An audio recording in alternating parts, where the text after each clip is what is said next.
আমরা পরিষ্কারভাবে বলেছি যে বিচার সংস্কার এবং নির্বাচনের সুনির্দিষ্ট রোডম্যাপ ঘোষণা করতে হবে। ডিসেম্বর মাস সরকার নিজেই বলেছে ডিসেম্বর থেকে জুনের মধ্যে নির্বাচন হবে।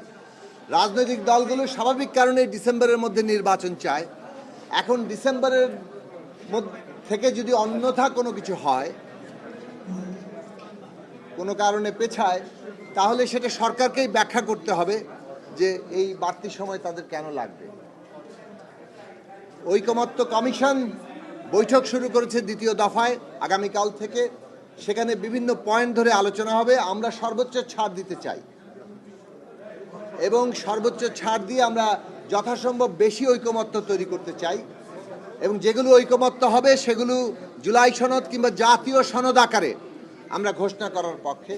যেসব বিষয়ে দ্বিমত আলোচনার পরও থেকে যাবে সেগুলো জনগণের মধ্যে যাবে, নির্বাচনের মধ্যে যাবে। যে দলকে জনগণ বিজয়ী করবে তারাই সেগুলো বাস্তবায়ন করবে।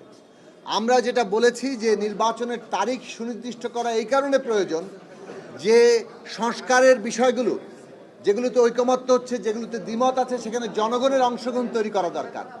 নির্বাচনের জন্য যে পরিবেশ দরকার সে বিষয়ে আমাদের কথাবার্তা এবং সরকার কি পদক্ষেপ নিচ্ছে সেগুলো আমাদের জানা দরকার। এইসব গুরুত্বপূর্ণ বিষয়ে আমরা আলোচনাই তুলতে পারছি না, কেননা নির্বাচনের তারিখ নিয়েই পুরো বিষয়টা ঘোরাফেরা করছে এবং মানুষের মধ্যে অনাস্থা অনিশ্চয়তা আছে আদৌ নির্বাচন হবে কিনা।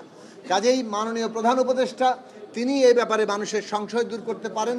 নির্বাচনের তারিখ এবং অন্যান্য যেটা আমরা বললাম বিচার এবং সংস্কার, সেগুলো সুনির্দিষ্ট রোডম্যাপটা ঘোষণা করে একই সাথে জুলাইয়ে যারা শহীদ তাদের রাষ্ট্রীয় মর্যাদা সেই প্রশ্নে কি সিদ্ধান্ত তারা নিলেন এটা আমরা জানতে চেয়েছি।